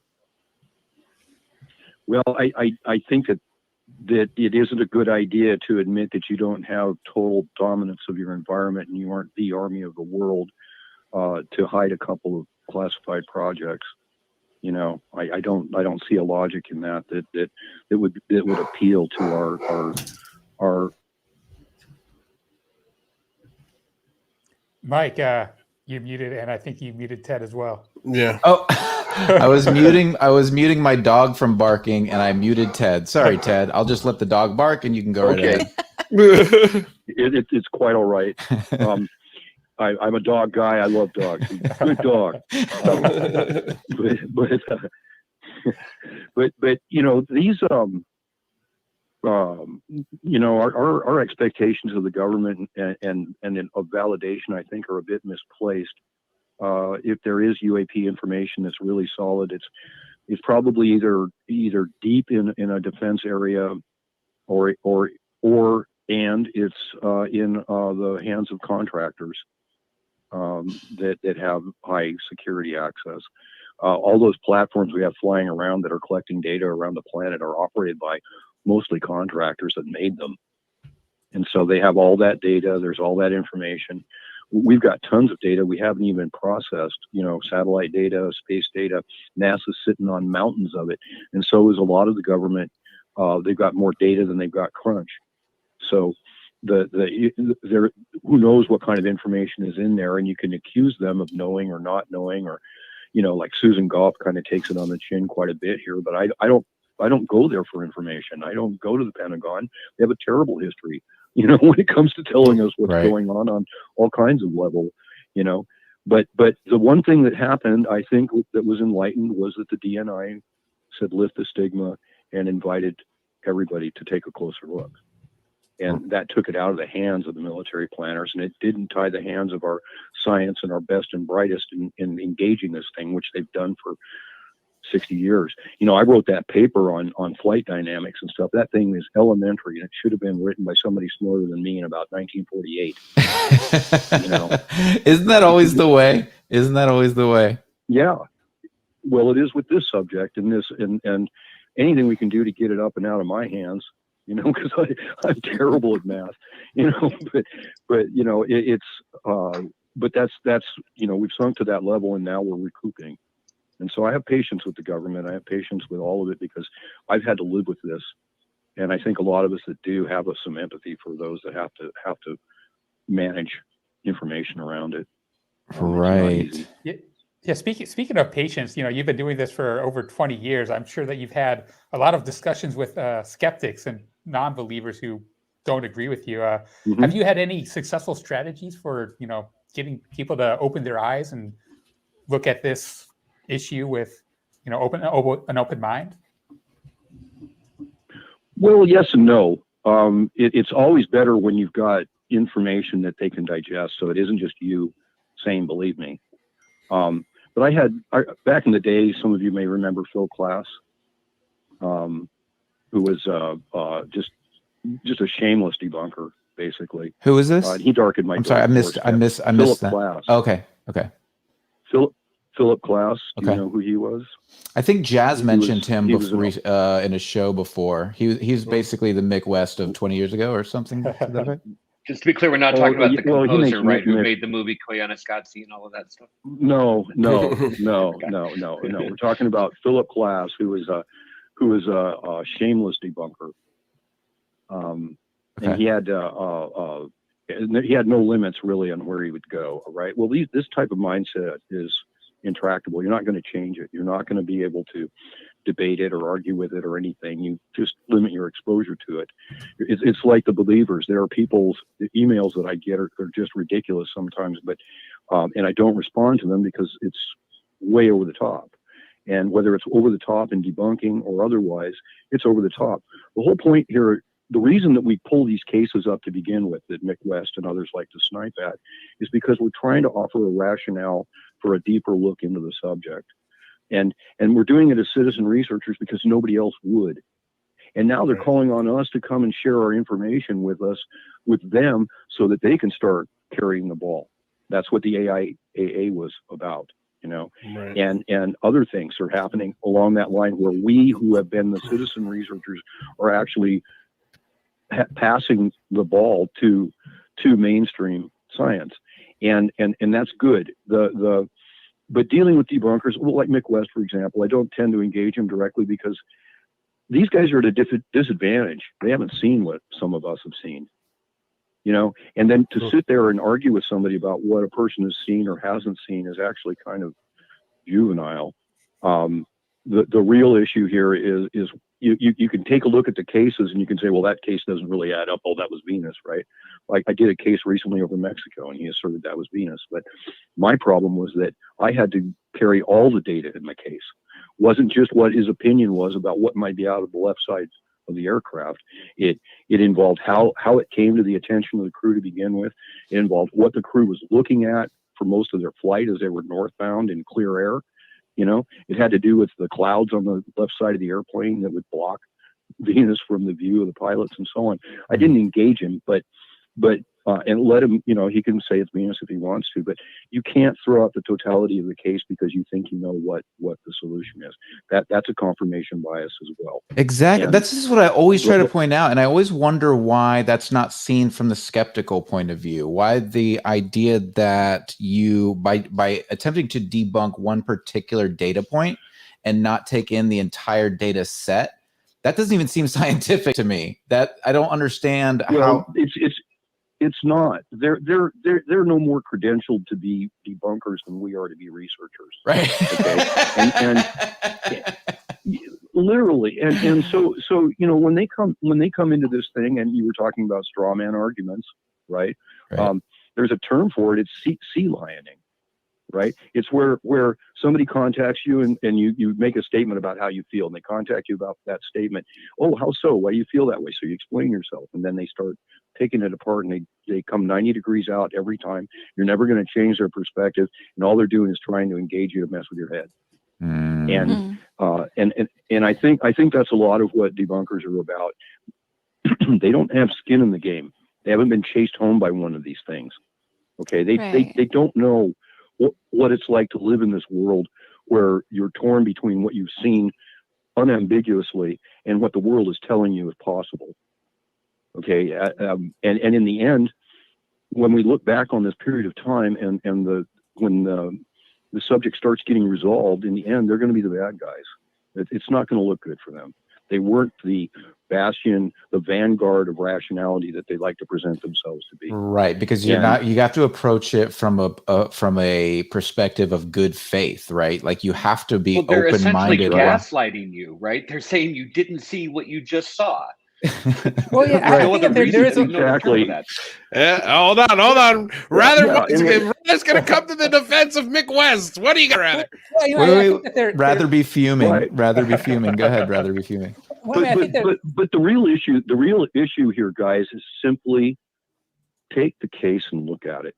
A lot of these cases will get resolved, okay, and we'll get there, and then some of them will not, and I would guess probably 1 in 5, if they're diligent, aren't going to be. And of those, there's going to be some really juicy data in that. And just work with that. There shouldn't be a pro or an anti anything in ufology. There should be, if you're pro for anything, it's pro to resolve. Resolve what UAP are in the big picture as well as a case by case situation, and be respectful and for the process. Understand logic and rationality and hold to that, even if you're getting clobbered. I've been wrong. I've put cases up that are wrong, and fortunately in ufology we have this peer review process here that's wonderful public peer review. You put something up a couple hours, if you're wrong, you're going to see all kinds of information coming from everywhere to show you. That's happened to me, and I'm fine with that. That didn't stop me from looking. They were right. Good for them. Okay, so the case got resolved. Great. Move on to the next thing. Right. Again, this is not my job. This is something I'm trying to do to help raise awareness, because I know some of these things are real. I've seen them myself. So I just stick with that, and we've got enough information, and there's enough curiosity at this point in time that it's a little bit influential. We'll see if it really moves anything. Wow. Yeah, Rather. Oh, yeah. How are you going to respond to that, Rather? Well, I always have to defend Mick West, even if I don't always agree with him. But I would like to add, I think that there is a lot of value in looking at specifics, and I think that the tendency on both ends, the skeptics and the believers, to look at a discussion about some sort of specific and then extrapolate to the whole. I think both sides do that, and both are wrong. For example, Mick West, when he talks about the rotation of the gimbal craft, I think that's a very valid discussion to have. And if it does rotate, or if it doesn't, that doesn't mean it's a UAP or not. It just gets you more details into the specifics. But a lot of people they see Mick West say, "Oh, it's not rotating," or "It's just glare," and they assume that that's him saying it's a natural non-UAP. When in fact, they're just drilling down into what actually happened. I mean, I completely agree. Rather, I think the most important thing is that we have people if we could get it away from believer and disbeliever and just into resolve, like I love this idea of let's resolve the entire piece of the puzzle as opposed to, and I mean, I get your point about, drilling down on one particular data point, and I think that's okay. I was just making the point that one data point can't debunk an entire, set of data. It's important to look at the entire set of data. Yeah, and I think that, when you drill down to one specific thing and you attack that specific, point, a lot of people assume that you are attacking the whole story when, in fact, you might not be. That is kind of a knee-jerk reaction on each side. Sure, that's fair. I'd like to see how Mick though would respond to that story that Ted told earlier, where the craft stops right in front of his car and you can see inside, and there's carpeting, or somebody joked in the comment about carpeting, and then took off. Right. So, what would Mick say about that? Would he just say you didn't see that? That didn't happen? Well, yeah, obviously I was, I have an axe to grind with ufology, and I'm trying to be more popular, so I needed a story to tell. But you can go. Careful, that's going to get taken out of context. It is a great story. Well, but the fact is that you can go to New Fork and you can go to 23 January 1999, and you can see the report that I wrote for it back then, before I was ever involved in ufology and before I ever knew anything about even how to write a decent report.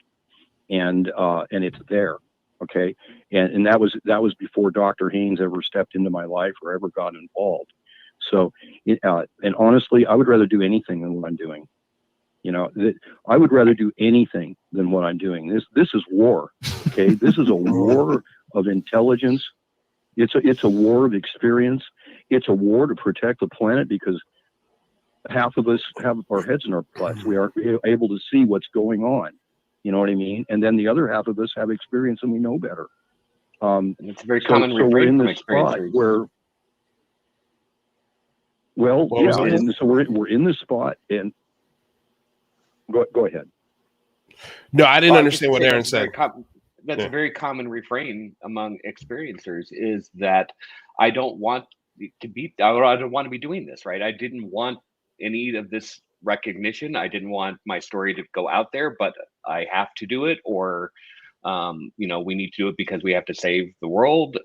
I think that's a very common refrain that we should be paying much more attention to, because that's a hint that this is true, right? That's people who are sucked into this, who don't want to be here, are an example of truth, in my opinion. I think that's probably true, and I would imagine that a symptom of close exposure would be PTSD and general anxiety disorder and this kind of thing, and I've suffered all of that, and this has been very destructive to my life. This last 20 years has been, I've had everything, including 5 years of homelessness. Okay, I ran NARCAP with a laptop from under a tree. All right, that's how dedicated I was to trying to get to the bottom of this. And I still hadn't talked publicly about what I'd been through and what I'd seen. But my dedication to that is really based on having seen it myself and understanding how important it is. And I'm willing to stick it out until the light goes on with everybody else. I know people have seen what I've seen and other stuff that's very, very important. And so just hold on, right? And that's kind of what I've done. And that, yesterday Lewis mentioned something about I was a defeated man when he called me in April, and how I was just really not really in the mode to take this much further, and I wasn't. I've had enough, and it wasn't until I'd been exposed, until the AIAA called me, that I really started perking up and realizing, look, something's going to happen here, and they've asked me to be part of it. So finally, somebody's going to hear my voice. Right. And I have a duty to experiencers, so I'm going to carry my experience along with the data and expose aviation science to both of it, because that's the next thing. It's one thing to admit that UAP exists. Now you need to admit that some of us have seen it. Right. And then we go from there. I was going to say, thanks for sticking with it. You add a lot to the to the conversation, and I hope you feel vindicated or validated by what's happened since 2017. Well, we appreciate you, Ted, and we appreciate you sharing your story, and we appreciate you bringing this these data sets to light. We've got a super chat here. Thank you so much for the donation, Otherworld Anthropologist, $15 donation. It's Matrayana. Agree with everything you said regarding personal experience. Regarding beings experienced reported, any accounts humanoid that claim Earth origin? Not sure. Well, hey, Montriana. Do you fully understand the question? Yeah. Namo Buddhayo. I'm just responding to Montriana. Yeah. We don't have hardly any occupant cases that involve aircraft. I don't think we have a one where they've observed both. Where they've observed the device and the crew. I have. Okay, and you wouldn't mistake them for human beings, but that's just that and $5.75 will get you a frappuccino at Starbucks. So as far as beings that claim they're terrestrial, I would just not been down that road. I will share that I was contacted by the Nation of Islam, Louis Farrakhan's bunch, and that they are a religious movement that are built around the idea that UFOs are part of their history, and so they have basically, I don't want to use the word cult, it's not fair, but their belief system is around UFOs. That UFOs play a principal role in their beliefs, and they contacted me because they wanted to know if any occupants aboard UFOs were Black people, and specifically whether they could be misidentified, because like one sent me a picture of Elijah Muhammad, who is. It's the reason why Nation of Islam is not mainstream Islam, is because they have a second prophet, and it's Elijah Muhammad. Okay. And that's one of the reasons. And he's a small man, and they had pictures of him in big dark sunglasses, and they just wondered if there was anything that was like that, and were there ever any Black people in occupant reports? Because we have the tall white stories, right, and the humanoid Venusian stories, from the 50s. But and of course, I'm trying to be careful, because they want to know, and they're scholars, and they're asking, and they're trying to understand their own situation. So I gave them a true and honest answer, which was, I've never heard of Black people associated with UFOs as occupants, and that the things that are in these things aren't generally human at all. Or at least nothing you would mistake for a human being. But people are, wrestling with this again.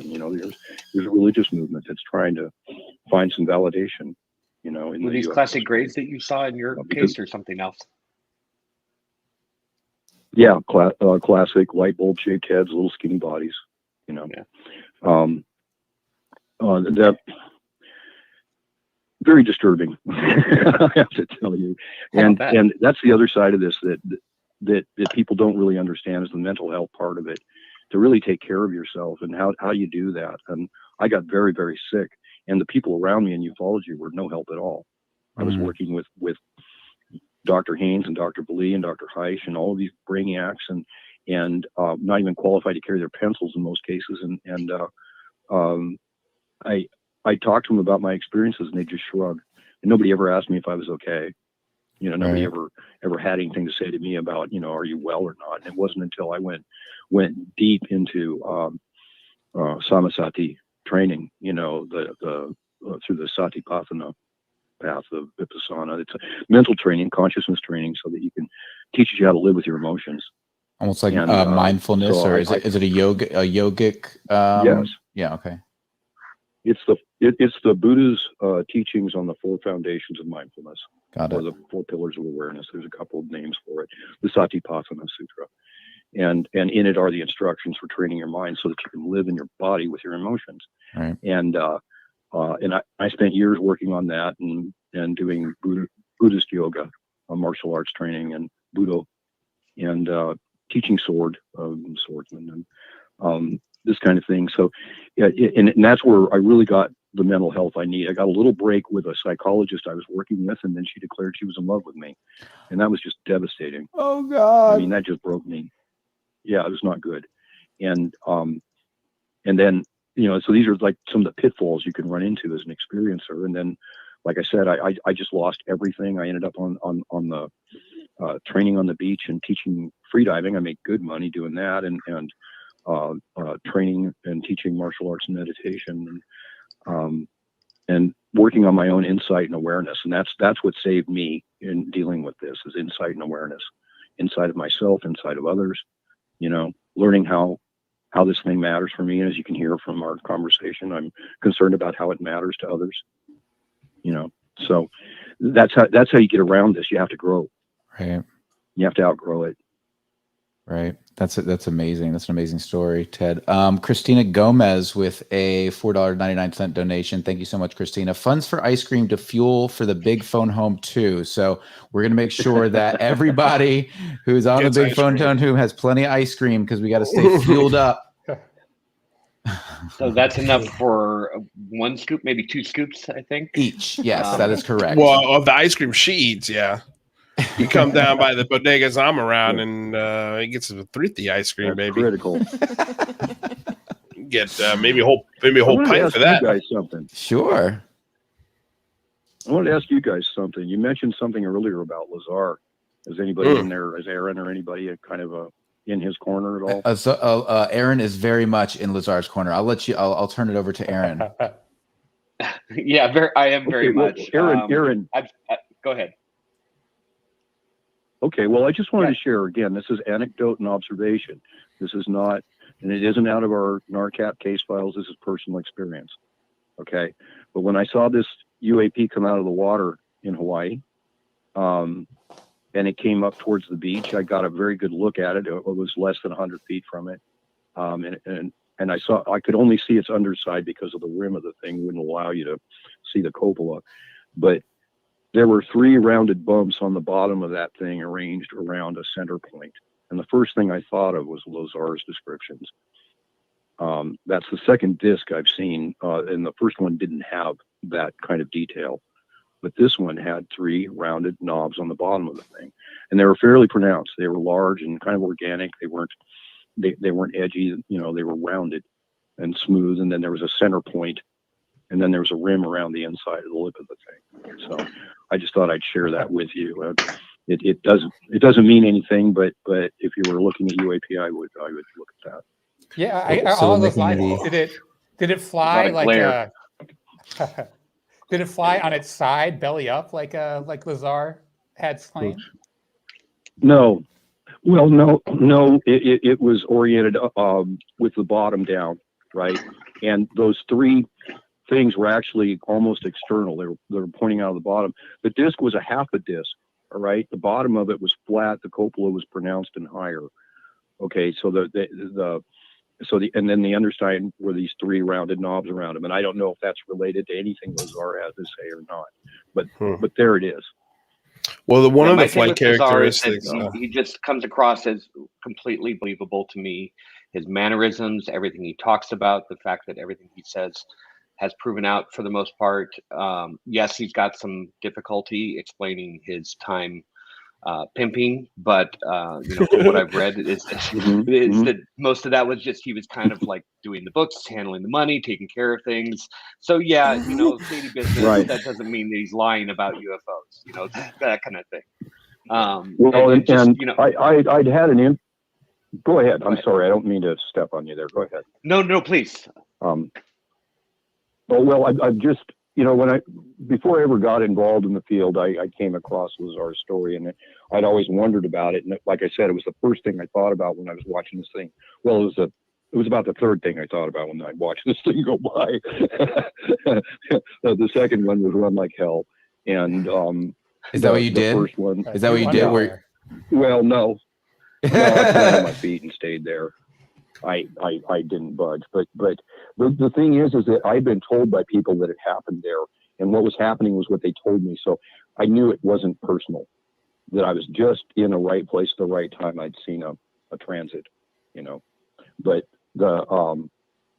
I had felt some resonance with his story myself, and then seeing those things underneath it made me wonder even more whether there was some credibility in what he had to say.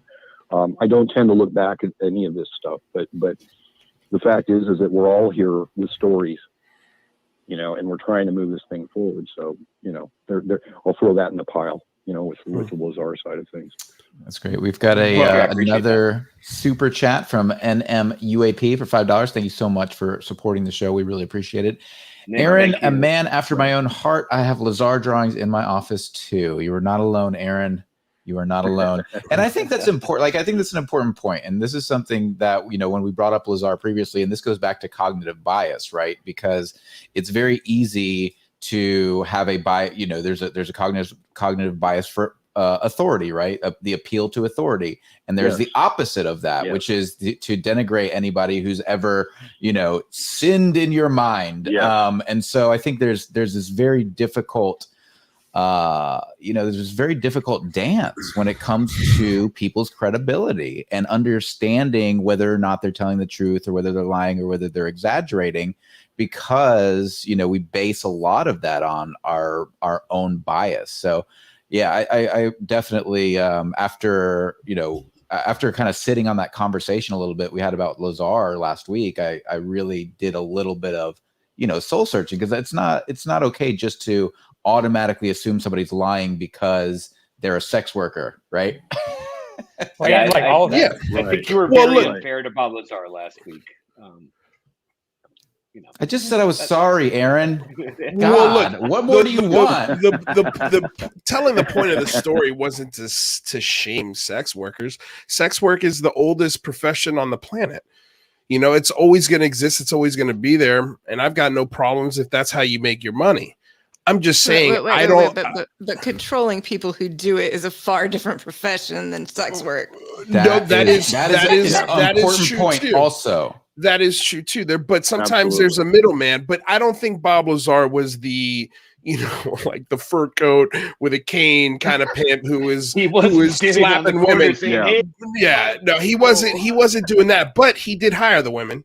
He set up the security systems. He bought the condos that he himself put together. You know, I've been over this a million times, but like this, it's not to shame the sex worker. It's this idea. Why would the federal government ever hire somebody with that mental capacity to do something like that? Like, I don't care how smart they are. Like, I wouldn't. What was the timeline? Top secret people, though, and you can be talked into many different things. I mean, I've done stuff. I understand for sure, and I get that. I've had crazy thoughts too, but I don't act on them. You know, like to actually go that far. To actually do it. He's the kind of guy who does that, though. He built a rocket car, right? So right, you know. right. No, I mean, look, it's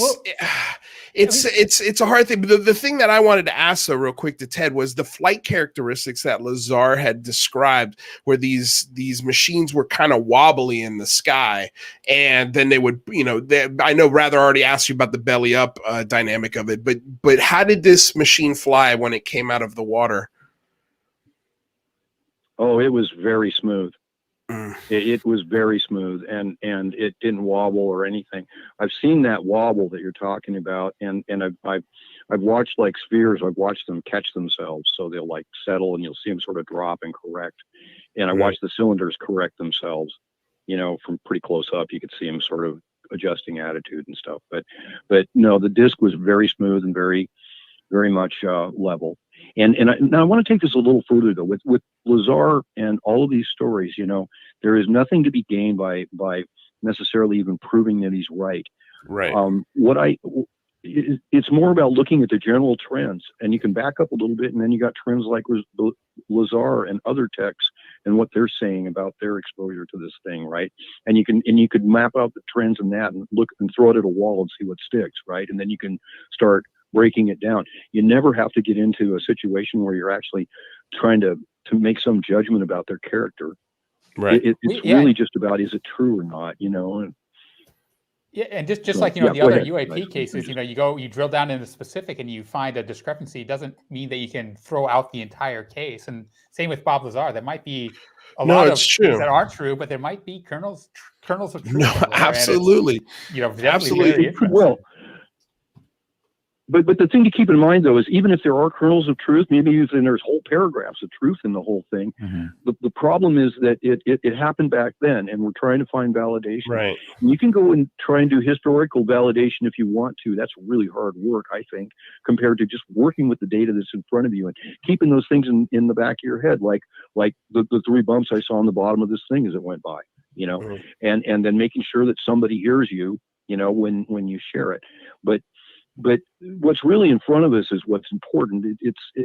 The stories behind us are titillating, and they're sort of the hands on our back that are pushing us forward into this other situation. But there's nothing to be gained. There's no hill to die on here with Roswell. Well, but these things exist, right? Lazar or any of them. These craft could potentially be somewhere that we could put our hands on and pull them out and go, look at that.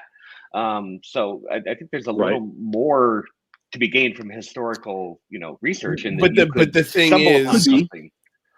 thing is, I think the new standard, at least for me, the new standard for me today is: can I take the Bob Lazar story and put it on the desk of my senator and convince him with it?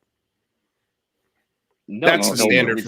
Yeah, you need the results. Exactly. Right? You have to get the craft and put the craft on it. Right. Well, I think that's kind of what Ted's saying is like it's the hands that are pushing us forward through this time period right now. I mean, it's there. We could always go back to it. We could always reference it. And the beautiful thing about the story is that it gets people curious about the topic, because when they hear about it, they're like, what is going on?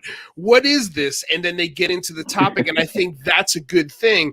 It's just then the question is, well, what rabbit hole do they stumble into? And that's kind of where I hope a show this, a show like ours, kind of comes in and says, whoa, before you go down that rabbit hole, just know there are other things to this too that you need to understand and you need to know. And so, that's the new standard is, can I put it on the desk of a senator, and can I convince lawmakers that this piece of evidence I'm putting on your table is going to convince you for whatever it is we're looking for. That's such a great standard, Lou. And I think that, being able to bring it directly to a congressperson or a senator is a good standard. It doesn't have to be a congressperson or a senator, right? That's not the point. No. The point is, and I'm not talking to you, Lou, I'm just saying, I'm just saying, like, the point is that's a good standard to have when it comes to trying to share that with, the masses. And also, I think it's so important to not blindly believe and not blindly disbelieve any of it. Be curious, be open-minded, but also be critical and, and do the work yourself, do the thinking for yourself. And I think that's what, to your point, Lou, I think that's what's cool about what we try to do is bring in lots of people from lots of different perspectives, and not so that we can convince you. Like, people get mad at us sometimes for like having on certain guests, and we're like, guys, we're trying to give everybody a voice so we can grab all the data and look at it from as many different perspectives as possible. One show is not the culmination of this thing, right? Sorry, go ahead. I'm done. Yeah, Done ranting. No, good rant. That was really good. No, that's great. I feel like getting up there and my blood pressure's up and veins are standing out my forehead here. I'm ready.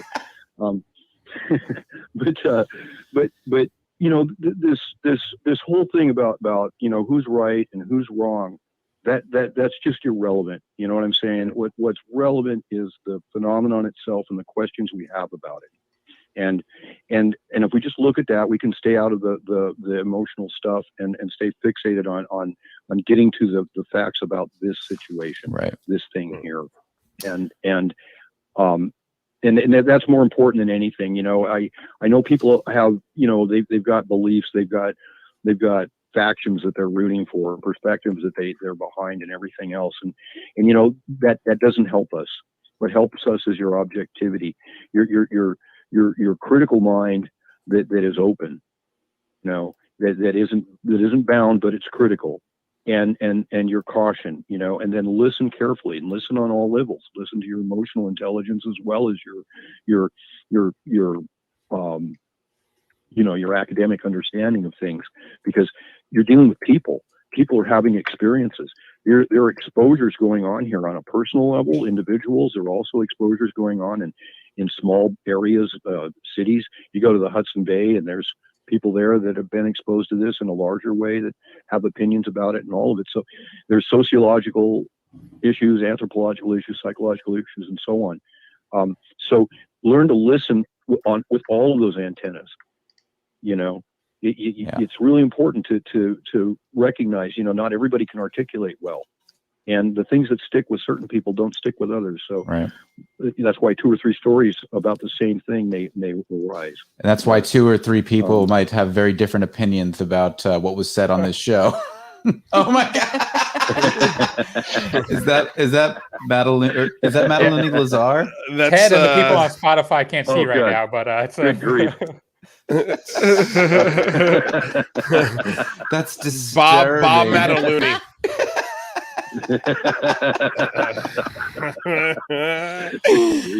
Was that Grant?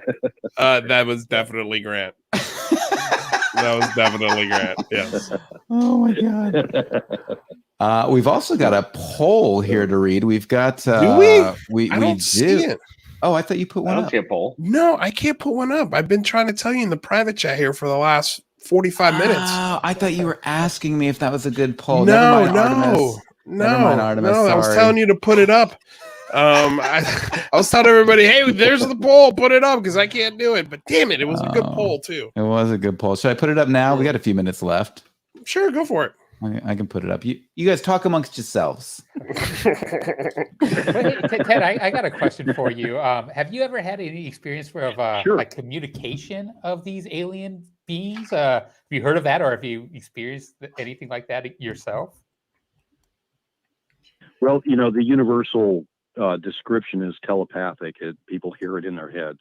And in the incident I had in Oakland, where I saw the thing come right at us, there were 3 of us in the car. Susan was driving, and my friend Ian was in the back seat. I was at the passenger seat, and this thing was right in front of the car, and we were staring it down, and the crew was staring us down. It was very uncomfortable, and right in the middle of it, both Ian and I felt it, and then we said it, stop the car. And the compulsion was really strong, and to understand Susan, when we said stop the car, she says, if they're going to take us, they're going to have to take us while we're moving. Okay. Was that kind of a, they're not going to take me alive, right? You know, sucker, or was that something else? Exactly. She wasn't having it, and she was tactically minded. She had moved beyond anything that was incredible or anything else. She just wasn't having it. Right or die. I thought it was kind of remarkable. Yeah, she you know, and she's an alpha, right? You know, she and we don't really have we have a relationship, but it's not like a marriage. You know what I mean? She lives in Hawaii. I live over here. She comes over here. I go over there. You know, it's one of those things. But she has a very strong personality, and it kind of tells you how a person who will is different. Some people will handle these things differently. If you have prior trauma, you know, maybe you weren't safe in your home, right? And then you find yourself facing the vulnerability of one of these things. It could complex on it. And other people who are used to being a tough guy and everything might just stand up and look the thing in the eye and give it the finger. It just depends on the person.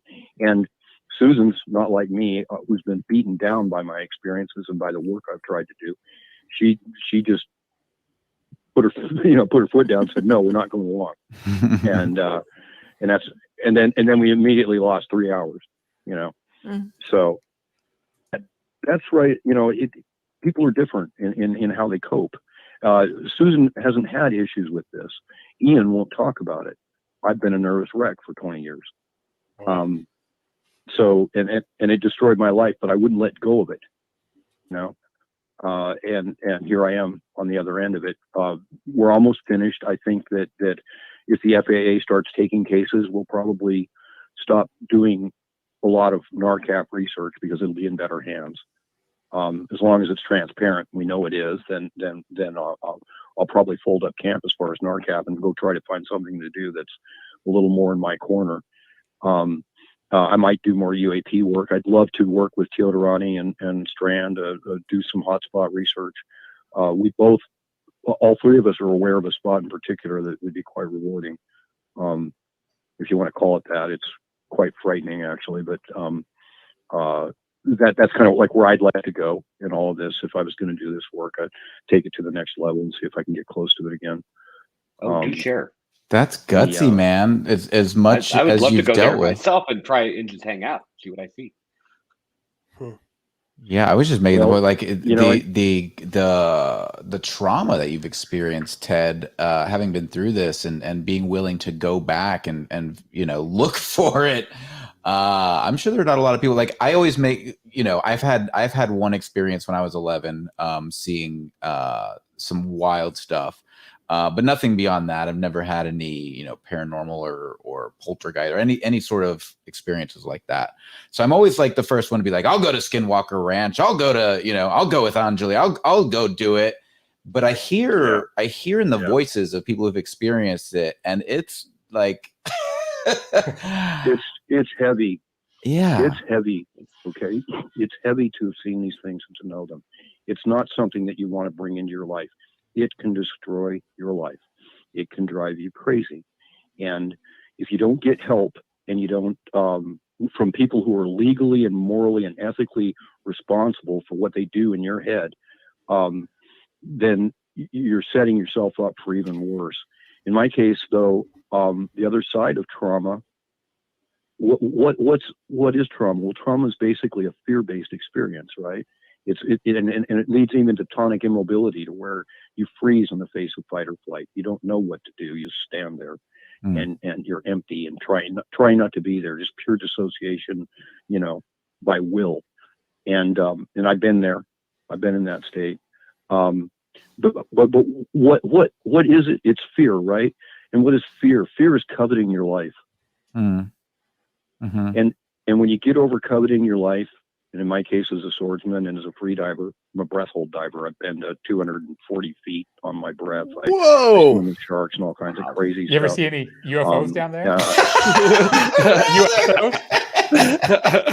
Do you see Rather down there? Not me. Not me, but 3 of my students did. Wow. Really? And came and hunted me down to tell me about the disc they found under the dolphin pod. Don't tell Jazz Shaw that. Oh my God. Oh my God. Oh my God. Yeah, You've just confirmed the entire dolphin empire. Well, that's not true though. I'm not confirming anything. I'm telling you that Oh, I know you haven't. I'm just saying for Jazz Shaw, he's taken up that torch and he's gone. Yeah.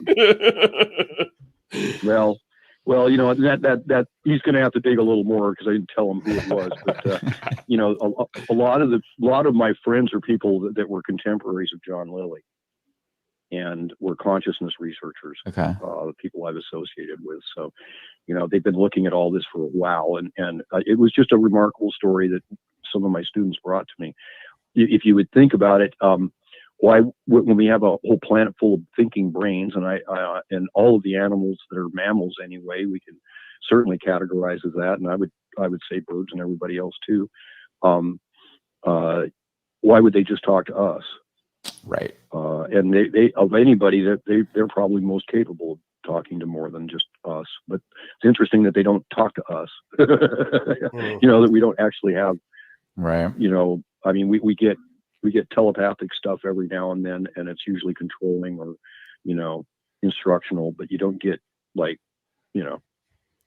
anything that's like positive or supportive or informative or, benevolent.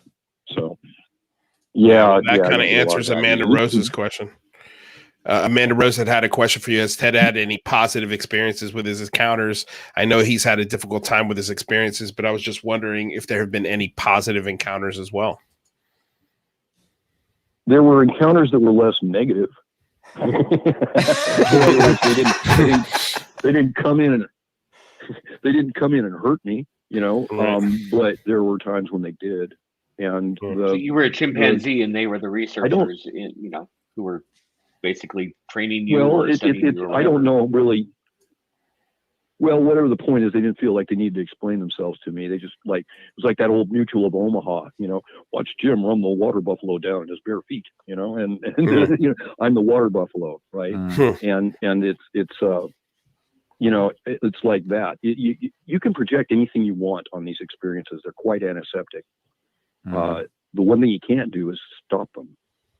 And they will tell you whatever you want to hear, and when they leave you, they'll leave you with a zap of microwave to your, your prefrontal cortex or something to make you feel like you've been touched by the hand of God or something, and then away they go, right? And you can make whatever you want out of that. And I choose to say I have boundaries. My boundaries are violated, and God help you if I get a hold of you. That's my take on it. Wow. That's my take on it. Others might see it differently, but that's where I'm at. I teach sword and defense. I teach Buddhism, and Buddhism is not passive. There's nothing in there that says you need to die for your beliefs. So the other guy should die for his beliefs, and that's rational, Don't allow things to take your life, and my feeling with them is that if they're going to play it this way, then all bets are off in terms of how I play it if they let me. So you're building an EMP blaster. You're just going to start taking them out of the sky. Honestly, I don't know what you would do. Okay, I keep about 3 feet of aerodynamic meat cleaver next to my bed, and I'm armed to the teeth most of the time, and most of the time I'm completely incapable of doing anything anyway. Right. You couldn't do anything if you wanted to. Yeah. It's not like that would stop it. A sense of security. Yeah, it's more like a personal. It's like a security blanket more than anything else. Yeah, exactly. It's my Linus's dirty blanket. All right, so why I is think Tom Cruise all over our screens here? Oh, this is not our- Tom Cruise. That's Michael Cruise. That's Michael Cruise. Oh Jesus! Michael Cruise. It's not evil, Mike. Do you remember this, Kristen Mataluni? That doesn't look familiar. Yeah, I mean that hair, bro. Wow, that's totally different. Total I would departure take from that. what it Okay, is. Mike. Yeah, it'll It's a take little the hair. zombie-like. All right, so I think we lost Artemis, but let's go ahead and read these poll results real quick. When you got All right, so the poll was, what are the UAP balls of light? 17% say natural phenomenon, 39% say alien tech, 32% at a close second is interdimensional beings, and dead last is crafty wizards. Unfortunately, Wait, I have a 5th category. what do It's ladies who craft. crafting ladies. Oh, Is that a pun? Yeah, and you, Is that a pun? No, I it's haven't just even thought of arts that. and crafts. It sounded fun. Michael Cruise is a 10. Good grief. Ladies who My own craft. bias No, I there, took obviously. that as a pun. Like ladies who craft. Right. Right. But what are they crafting, right? Exactly. Right, We Craft. got witches here. Witches. Craft. Could be witches. Could be. What's Yes. funny though is also. that do you remember the people having witch balls in their gardens? I do. Yeah. Yeah. No, what are those? Yeah. Yeah. Yeah. Well, They kind of look yeah, like a well, globe that's all part of almost. the ball of light. That's all part of the ball of light history. That goes back. They put witch balls in their gardens and so on. That's all related to that story. Huh. So. Wow. I didn't know that. Well, Ted Rowe, my goodness, thank you so much for joining us today. I can't wait to have you back on the Big Phone Home. It's going to be an amazing day. If you guys haven't checked out the website, make sure you do that, thebigphonehome.com. If you haven't subscribed to the Unidentified Celebrity Review, the link is in the description below. Make sure you go over there. You do that because we're going to be going live for 8 hours on Saturday, 8 hours on Monday there. Right here on the Singularity Lab, we're going to be going live on Sunday for the Science and Technology portion of that event. And we're going to be mobilizing. We're going to be pushing people. We're going to be tweet storming. We're going to be pushing our representatives. We're going to be pushing interested people who have huge platforms to come join us. We've got an amazing... pushing. Indeed. I'm sorry. But it's true. There is a lot of pushing, Michael. There is a lot of pushing here. Just FYI, tomorrow we're gonna have Tommy Zito on the show, so set your reminder, like Tina Tomaszewski says. Tomaszewski. Nice. Tomaszewski. So Tommy Zito, if you guys don't know, Tommy Zito is a really great citizen activist. He's been spending the last 2 years writing his congressman and senator, trying to get a response for 2 years on the topic of UAP, and he finally got a sit-down meeting. And he's going to come and talk about it tomorrow. So we're going to talk about the persistence and what it takes to really move the ball forward on a political conversation with this. We got to be annoying. We got to be annoying. So. Oh, I agree. That's right. I'm looking forward to hearing that myself. Yeah, we got. This is anecdotal and secondhand evidence, but I had somebody who I was working with at the time that we did the first Big Phone Home who had contacts at the Pentagon that were like, what are these guys doing? This is like they were not pleased. They were not pleased with the Big Phone Home. So I have a feeling they're not going to be pleased with the Big Phone Home too. Yeah, well, I'm sure they weren't thinking about. I'm sure they weren't contemplating a 40-something-year-old, doing a call to action on the internet, calling for people to ask for UAP disclosure, transparency, and hearings. And great job, Loeb, by the way, getting CBS to re-air that segment last week. On 60 Minutes. Timing. Yep. Yeah, that was. Man, we need something going our way. Guys. Hey, thanks a lot, Ted, and good work, you guys. I'm just looking forward to next Sunday with Massimo and everybody. That's going to be great.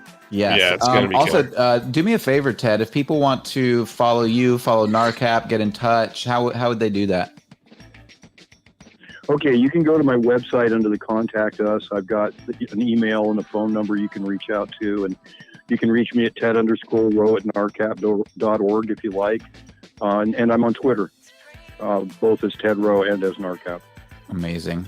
Thank you so much. And thank you to Silly Humans for the $20 donation for Phone Home Dolphin Interpreter. So we're going to be working on a dolphin interpreter. Hopefully we can get that by this weekend. And also a big thank you to Christina Gomez, who's in the chat here. Thank you so much for joining us. Thank you for the super chat earlier. If you didn't watch her show earlier today, you can go back and check that out. She had a great show. Amanda Rose, thank you so much for the super sticker. We really appreciate it. We really appreciate you all listening, you guys in the Chatterverse. Those of you listening from the future on the podcast that's not been released yet, but is now for you in the future. Thank you so much.